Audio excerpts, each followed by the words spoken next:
Part 1: The Telescope and the Loneliness of Seeing Too Much.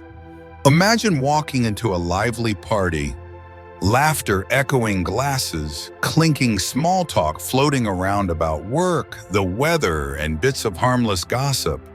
Everyone seems relaxed, carefree, fully immersed in the moment, but you're different. You're not holding a drink. You're standing in the corner with an invisible telescope strapped to your eyes. While others are enjoying the temporary joys of the evening, you're staring into distant galaxies, unseen layers of reality, subtle undercurrents no one else even seems to notice.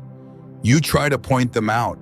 You speak about what you sense, the cracks forming beneath a relationship, the hollowness behind someone's smile, the quiet waves of anxiety rising in someone's eyes.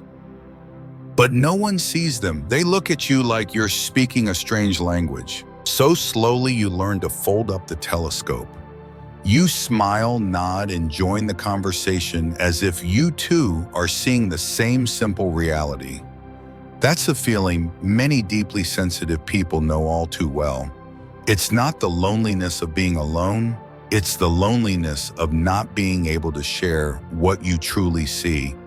The solitude of seeing before others are ready to understand. They notice the subtle shifts, the dip in someone's tone, the broken rhythm in the breath of a person holding back tears, the fleeting glance no one else catches. Not because they're trying to analyze, because they simply can't not notice. The longer they live with this ability, the more they recognize the distance, a quiet but unmistakable gap between what they perceive and what the world is willing to acknowledge. And when they try to speak it, people often retreat as if truth itself were a blade too sharp to bear. Over time, the sensitive learn to stay silent, not because they have nothing to say, but because they've been told too many times that they're too intense, too sensitive, or worse, too much. This world isn't built to hold space for the deeply feeling, because deep feeling means seeing what others haven't yet seen. It means hearing the sound of something breaking in a silent room. It means recognizing the truth while others are still dancing with illusion. And the most painful part is, you can't unsee it. You can't pretend you didn't notice. Carl Jung once said, loneliness does not come from having no people around, but from being unable to communicate the things that seem important. If that quote made you pause, perhaps it's because you've lived in that space, knowing but unable to speak, feeling but unable to share, seeing but unable to explain. Not out of pride, but because you've grown used to living on a level of awareness that others aren't ready to meet. The world doesn't teach us how to deal with those who feel deeply. We live in a culture that prizes clarity, simplicity, and emotional convenience. In such a world, depth becomes a burden, too heavy, too complicated, something to be avoided. But in truth, it is the ones who see too much who carry something essential, the original soul of humanity, the part that pauses, observes, listens, and feels the unspoken. So if you are one of those people, please, don't ever believe you're too much. You're not wrong for sensing something cracking beneath the calm surface. You're not lost just because you're the first to feel the shift.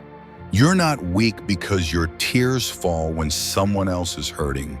In fact, you carry a gift, a telescope of the soul, not to separate you from the world, but to remind you that there are deeper layers waiting to be seen. All you need is to learn when to use it, not to convince others of what you see, but to live in full harmony with your sensitivity, with grace, with love, and without guilt for seeing too clearly. Part 2: The Silent Pain of Living Between Two Layers of Awareness. There's a truth rarely spoken aloud. Living with high emotional intelligence doesn't just mean understanding others, it means feeling everything, deeply, constantly. It's not about overthinking. It's about overfeeling. It's not about complicating things. It's about sensing the finer layers of a situation before they've even taken form. And over time, that becomes an invisible burden. You know the feeling. A friend says, "I'm fine," but you hear something unnatural in the clipped tone of their voice. A coworker smiles in a meeting, but their eyes are distant, and they're running on empty. You don't want to pry, you don't want to judge, but your mind won't let it go.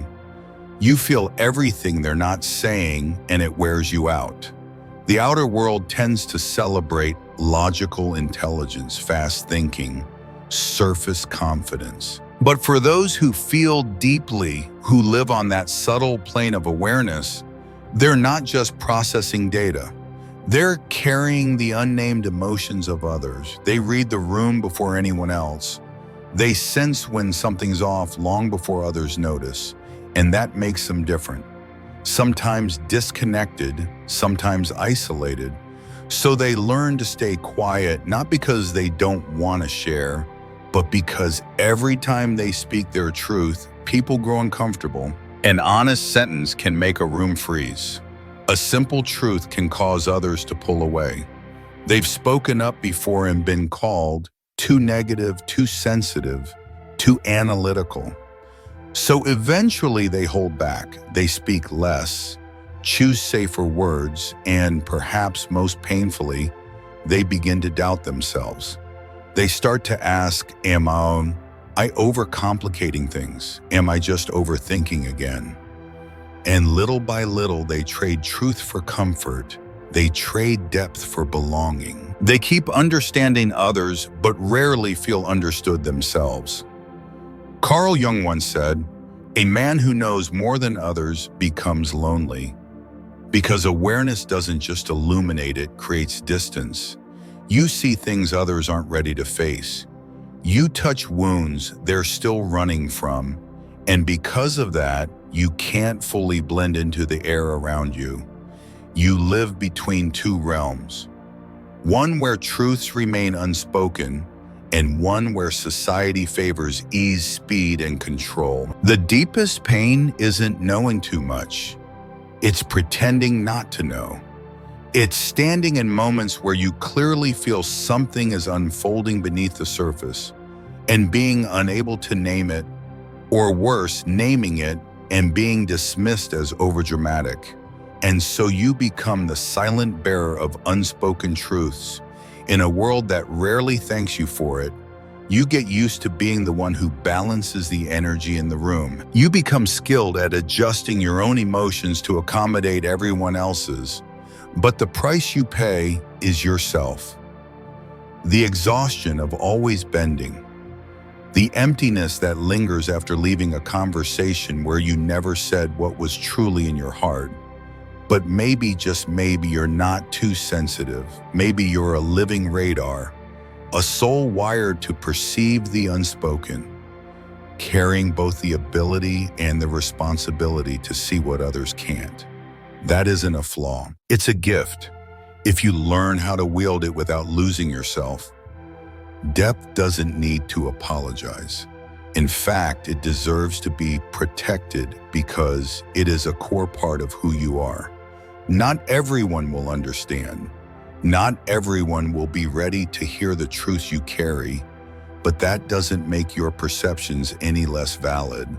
The world doesn't need more people who can fake small talk. It needs those brave enough to see, to feel, and to not abandon themselves, even if it means walking through loneliness first. Because those people in their quiet honesty are the lights others are searching for. The ones who say without even saying it, "You're not crazy, I feel it too." Part 3, when silence becomes a mask and the soul begins to fade. There's a kind of wound no one can see. It leaves no scars, no blood, no screaming.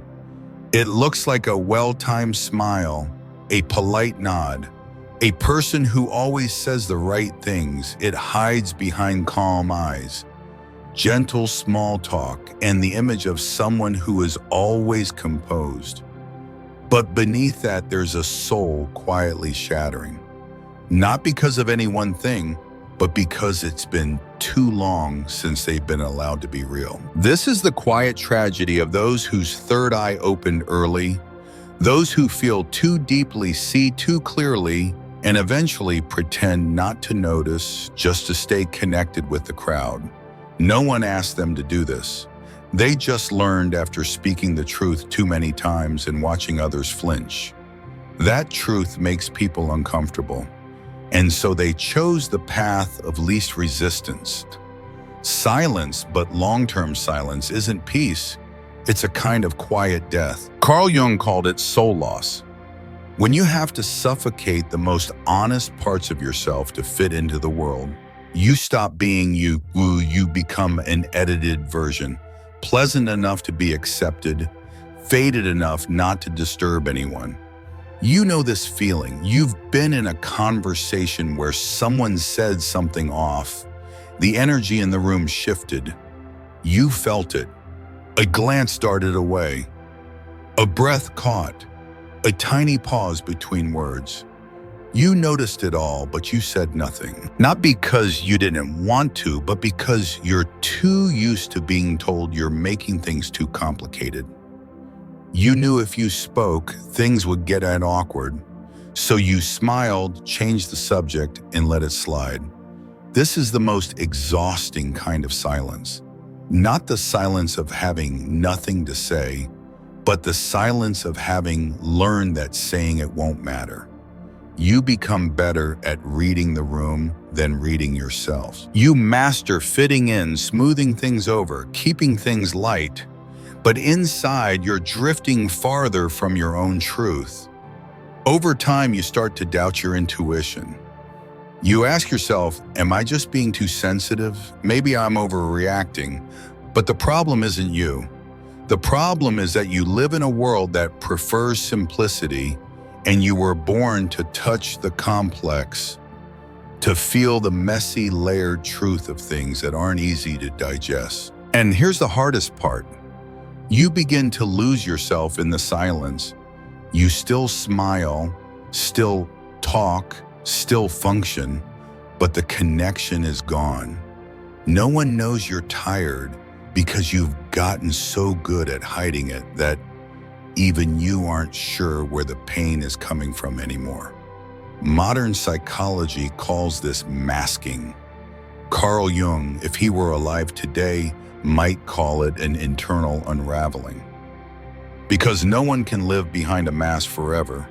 Eventually, what you've buried will rise. Maybe as exhaustion, maybe as a pain you can't name, maybe as tears triggered by a seemingly harmless comment in that moment. That's the threshold of awakening, Jung once said. Individuation is not just discovering who you are. It's the process of peeling away everything you learned in order to survive. It's letting go of the roles you wore to be loved, to be accepted. It's returning to the buried parts of your intuition, those subtle senses, those inner voices you once trusted before the world taught you to silence them. That journey home isn't easy because to live truthfully is to shed the mask that once kept you alive. You become more vulnerable, more real, and more threatening to those who aren't ready to face the truth. But in exchange, you begin to find real connection with people who don't just hear what you say, but who understand what you don't say. And then you'll realize what you once thought was a burden was actually your compass, your light, your soul's map. All it asks is that you stop pretending not to see and start living as if everything you feel inside truly matters. Because it does. Part 4, the journey home, where the soul no longer hides. There comes a moment, often quiet and unannounced, when you suddenly realize, if I hide the truth inside me one more time, I might never find it again. That moment isn't loud. It doesn't arrive with thunder or dramatic events. It often comes late at night after yet another conversation where you smiled through your discomfort, or in the morning when you wake up exhausted even though nothing heavy happened the day before. Or maybe it's just a fleeting glance in the mirror, when you no longer recognize the person staring back. That's when you find yourself standing at a nameless crossroads. Do you keep playing the role to stay accepted? Or do you drop the act and begin the journey back to yourself, Carl? Jung called this the beginning of individuation, the process of becoming whole. It's not a journey for the masses. There's no map, no step-by-step guide, and it doesn't start with learning something new. It begins with peeling away layers of the false self, layers of beliefs you clung to in order to feel loved, layers of compromise you made to feel safe, layers of smiles you wore to mask your hurt. That process is painful, not because you're becoming different, but because you're becoming real. You begin to remember the parts of yourself you had once forgotten, the times you wanted to speak but didn't, the gut feelings you ignored, the ideas dismissed as too much, the emotions that never had space to breathe. They all return not to torment you, but to bring you back to the wholeness you were always meant to live. But the terrifying part is this: truth doesn't come alone. It brings consequences. When you start living authentically, some people will walk away. Some relationships won't survive the shift because you're no longer the easy, predictable, agreeable version of yourself. You begin to ask questions. You stop nodding just to keep the peace. You say no when that makes others uncomfortable. But Jung once said, "We do not become enlightened by imagining figures of light, but by making the darkness conscious," which means you don't return to your true nature through positive thinking or brief meditations. You must go downward, inward into the parts of yourself you once avoided, into strange dreams, into childhood memories, into wounds that never quite healed. Because there in that shadowy terrain are the keys you lost long ago. You'll begin to remember the times you were told, "Intuition can't be trusted. Being too sensitive will only hurt you. You need to fit in to have a place in this world, and then you'll see the truth. You were never wrong for feeling different. You were just never given a safe space to be different." And then something strange starts to happen. When you finally face the unacceptable parts of yourself, you realize they're not as scary as you thought. The parts you once labeled too dark, too deep, too chaotic, they turn out to be the foundation of awakening. They aren't cracks, they're doors. Doors that lead to clarity, doors that lead to true connection, doors to a version of yourself you never allowed yourself to become.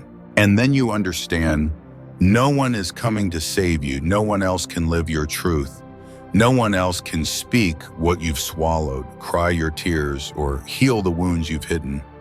But you can begin with one small step. Maybe it's saying no instead of okay, sharing one small truth with someone safe, rewriting a memory with a clearer, more compassionate gaze, stopping the apologies for feeling too much, seeing too far, sensing too deep, believing finally that you're not too much. You're someone who still holds on to the inner compass, the one the world lost in its race to move faster. Because in the end, you weren't born to be easily accepted. You were born to become whole. Part 5, the shadow and the reconstruction of reality. One of the hardest truths to accept on the journey back to yourself is this: most of the reality you have been living isn't actually truth, it's a model, a structure built from memory, belief teachings you once received, and fears you never dared to name. And when you begin to awaken, you don't just change the way you live, you change the way you see the world. It's like removing a foggy pair of glasses you've worn for years. At first, the light hurts your eyes. Everything becomes too clear. Relationships you once thought were close suddenly feel hollow. Dreams you chase with all your heart begin to look like illusions. and the compromises you once believed were necessary start to make your throat tighten. That's the moment you realize the world doesn't operate on truth.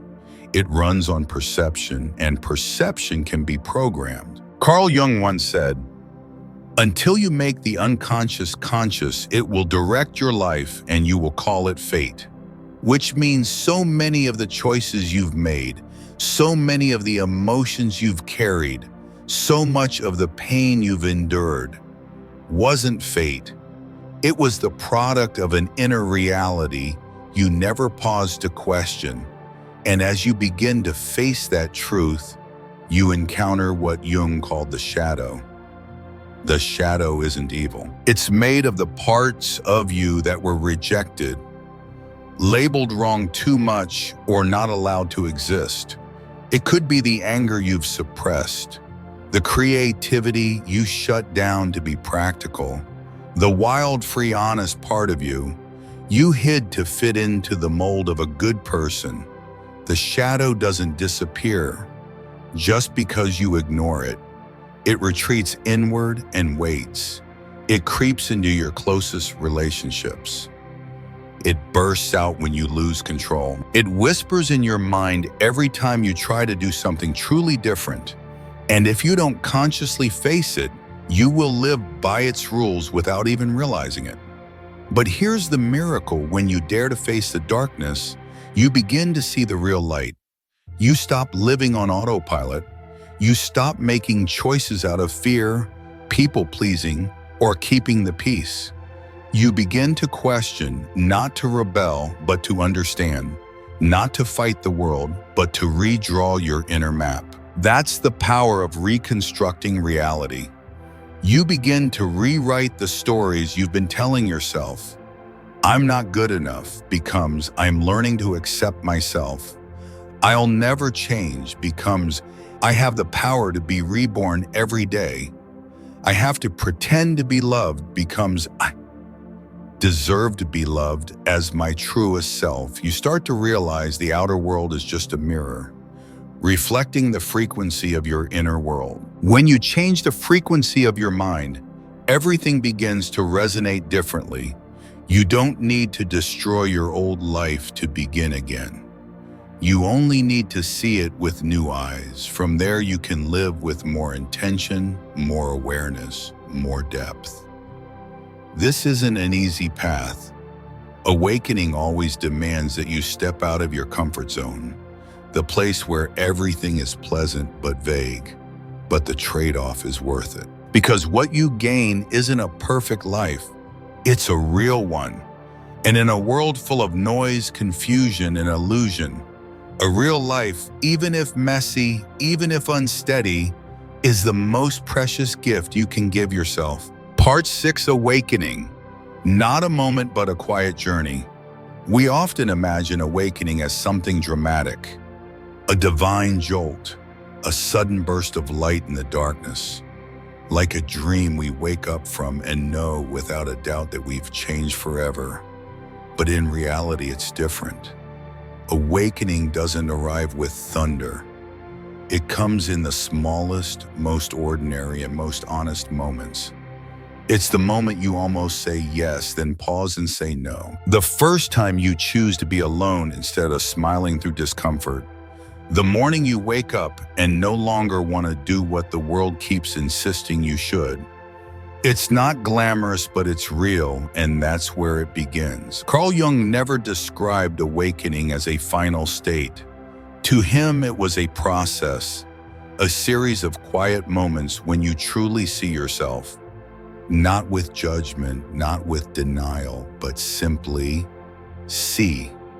See the motives, see the wounds. See the choices that were shaped more by fear than by love. And from that, seeing life begins to shift. Awakening doesn't make you a better person. It makes you a truer, more one. And as you become more real, you may also feel more alone.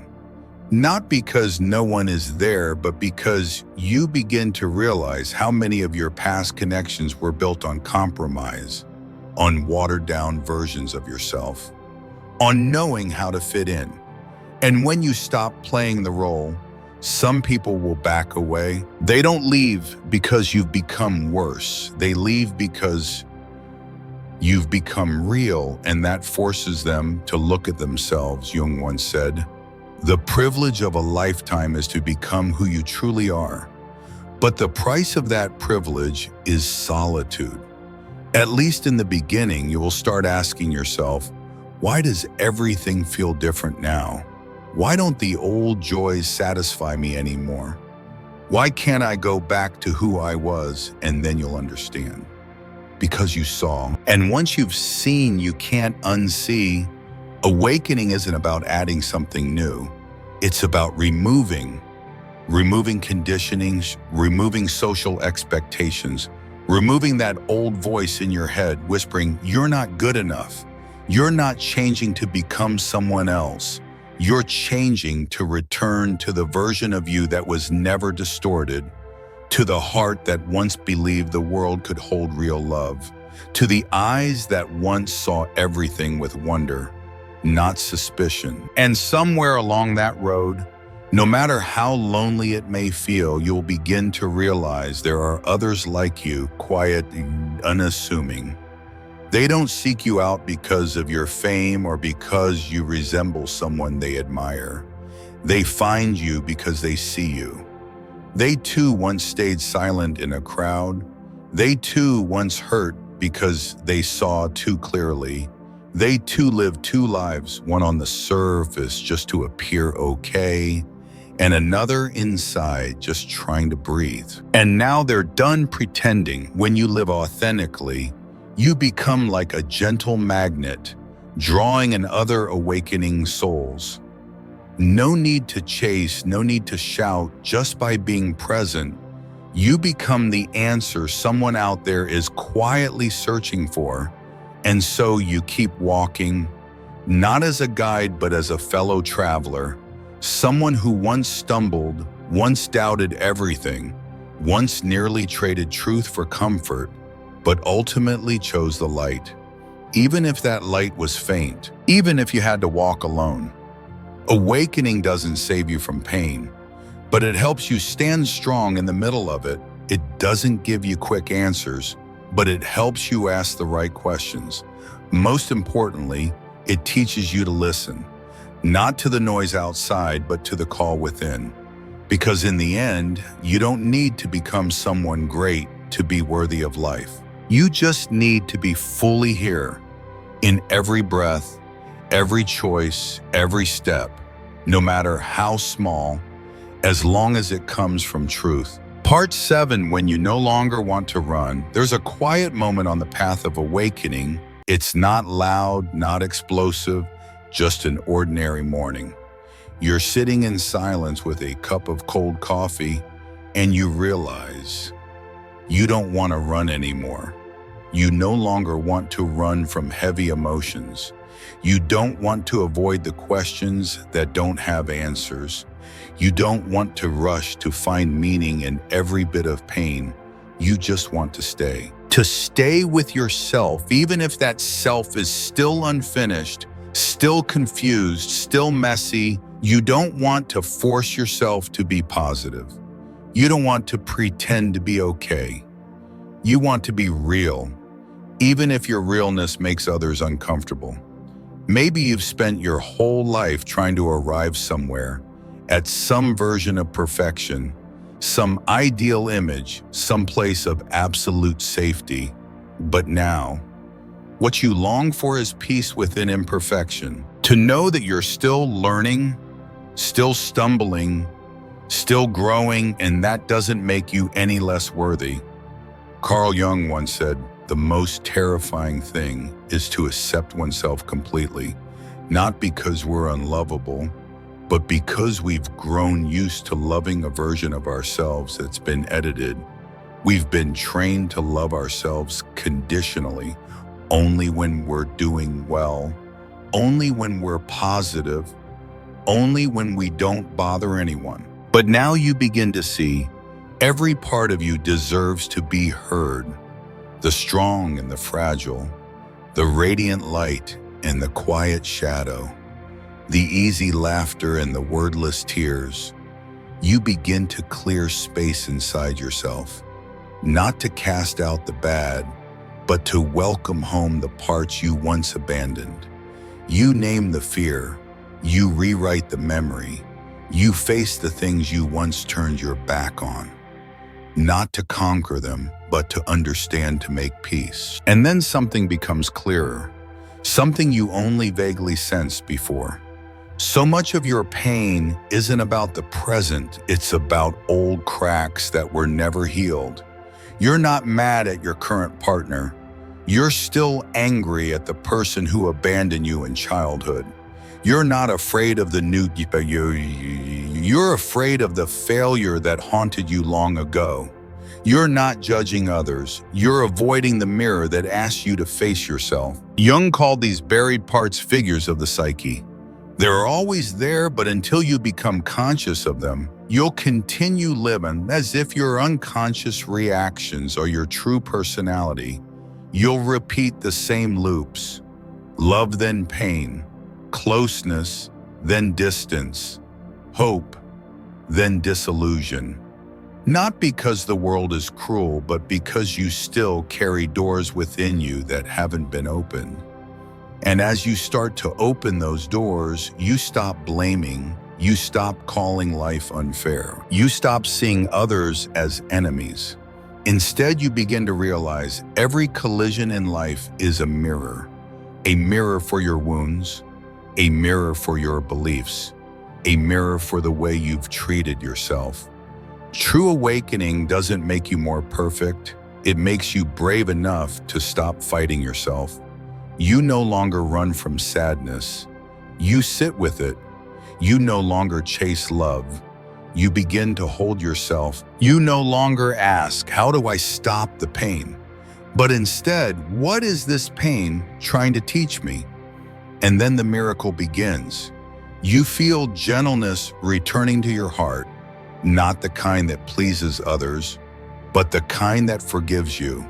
Not because you've finally become perfect, but because you're learning to love the person who tried so hard to survive in a world that was too loud, too fast, too quick to forget what's real. And that is the turning point. You don't need anyone to hand you the light. You don't need someone to save you from the dark, because now you've become the light in your own darkness. Part 8, when pain becomes an invitation to live a meaningful life after everything. Maybe the real question isn't how do I fully heal, but rather how do I live with the wound while still moving forward with a heart that can still feel? Because the truth is, healing doesn't mean the pain disappears. It means learning how to live with the pain without letting it consume you. It means waking up each day with the scar still there, but your eyes different now. Deeper, gentler, more understanding. We once believed that someday everything would feel lighter, that sadness would vanish, wounds would close, and all the discomfort would dissolve as if it had never existed.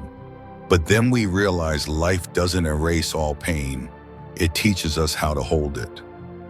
Carl Jung didn't study the soul to teach us how to escape the dark.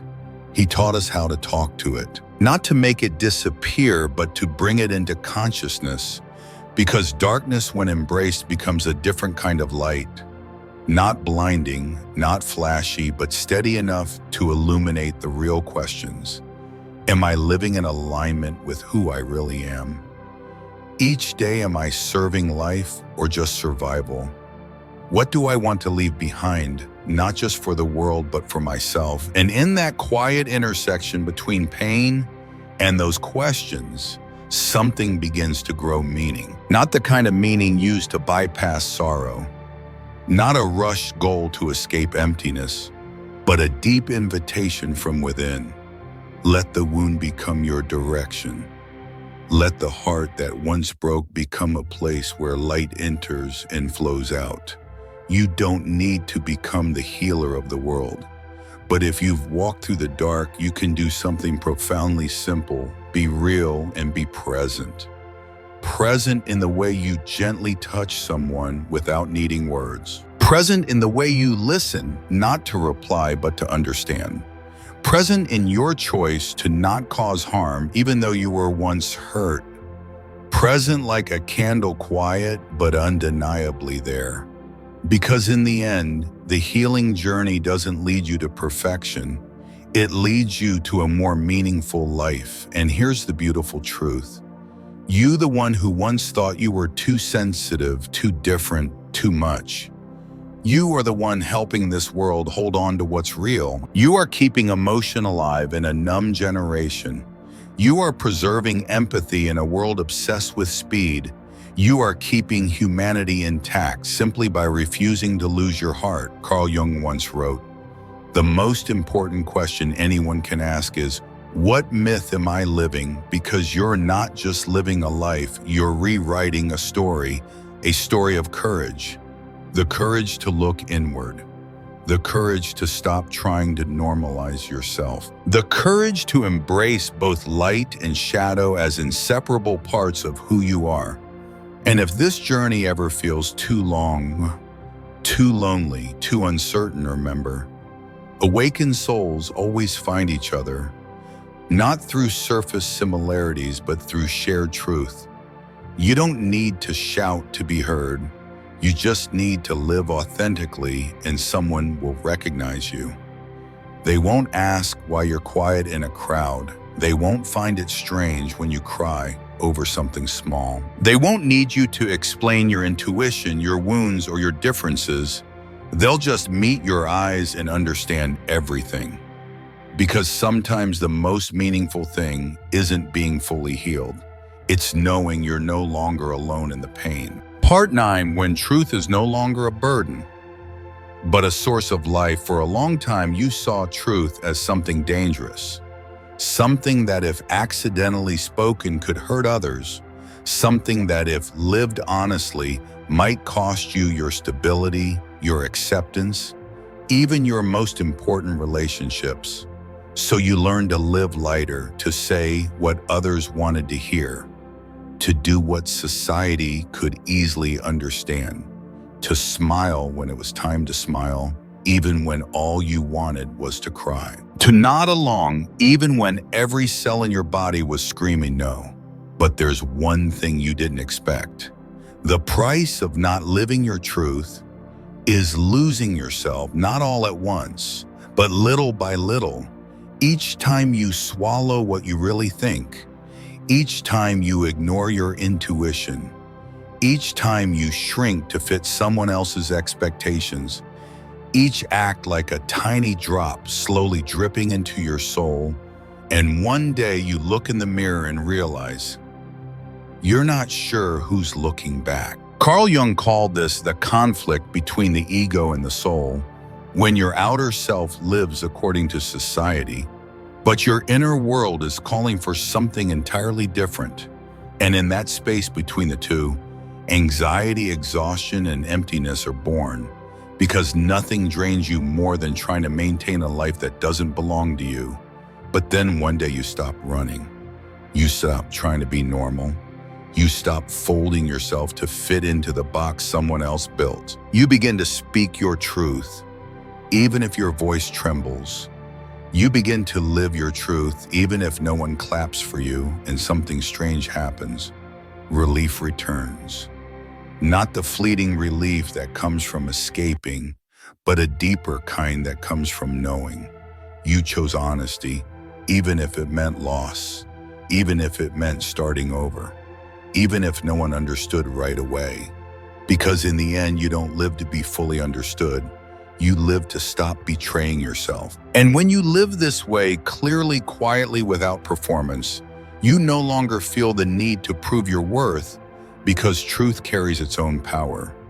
It doesn't need to raise its voice. It doesn't need to win arguments. It only needs to be lived in its own rhythm, and everything that no longer fits will fall away on its own. You also begin to see, not everyone who leaves is a loss. Some people leave because they no longer resonate with the depth you've reached, and that too deserves to be honored as part of life's natural cycle.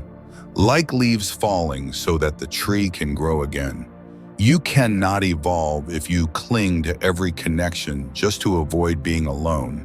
And then new people come, not because you please them, but because they feel the truth in you. A truth that may not be polished, but one that is so real they stop and they stay. Carl Jung once wrote, "The greatest burden a child must bear is the unlived life of the parents." But that burden doesn't only belong to children, it belongs to all of us. We all carry some version of the life we never lived, the dreams we abandoned out of fear, the parts of us we suppressed out of duty, the truths we silenced because someone once said you shouldn't be that way.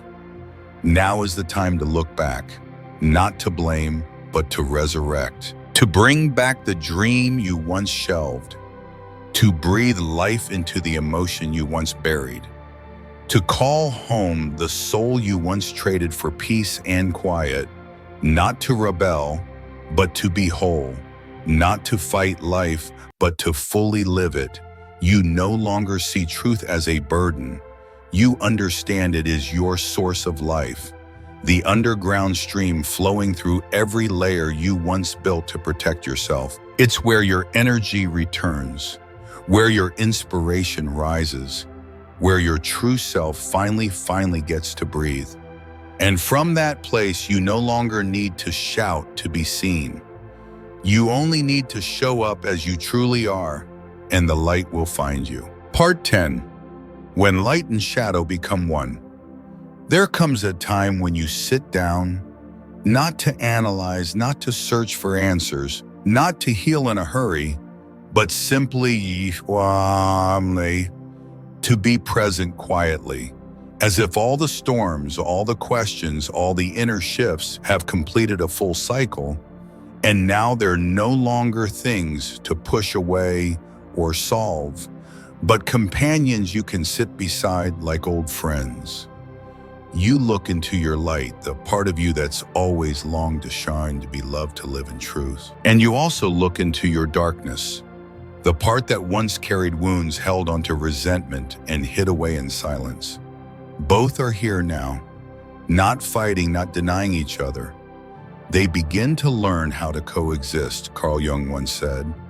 One does not become enlightened by imagining figures of light, but by making the darkness conscious. And when you truly do that, you no longer need to pick a side. You are not just the positive one or the melancholic one. You are not fully healed or still broken. You are a whole being, complex, contradictory, beautifully human, because light only has meaning after knowing darkness. And darkness isn't frightening when you learn to touch it with gentleness. When those parts begin to merge, something strange and beautiful happens. You no longer strive to become anything. You just live authentically. No more racing to heal. No more pressure to be more awakened than others. No more chasing after the idea of transcending the ego. Because now you see the ego doesn't need to be erased. It just needs to be understood. And so you begin to live simply but deeply, not to prove anything, not to become a symbol, but to be real in every moment. You begin to speak less, but your words carry more weight. You begin to listen more, not out of duty, but out of desire. You slow down not because you're tired, but because you're no longer chasing anything out of reach. You stop trying to control the journey. You trust not in outcomes, but in yourself. You know everything comes and goes. People arrive and leave, and still you remain whole, present enough in your own unfolding path. The merging of light and shadow doesn't create a perfect person. It creates a mature one from the inside out. Someone who has walked through storms, not to become hard, but to become soft. Soft, but not weak. Open, but not naive. Trusting, but not blind. Someone who knows everything has its shadow, and every shadow has its lesson. That's the deepest freedom, to stop fighting yourself, and in that place where you no longer need to win, where you no longer need to be right, where you no longer need others to understand, you find a rare kind of peace. Not peace because there is no pain, but peace because you are no longer running from the pain. You become a keeper of light, not because you glow brightly, but because you've learned how to light a candle in the dark. And if someone were to ask, how have you changed? Perhaps you would simply smile and say, I no longer try to become the light. I've learned to embrace the darkness within me. The end of one journey and the beginning of another. If you are somewhere on this path, remember there is no final destination.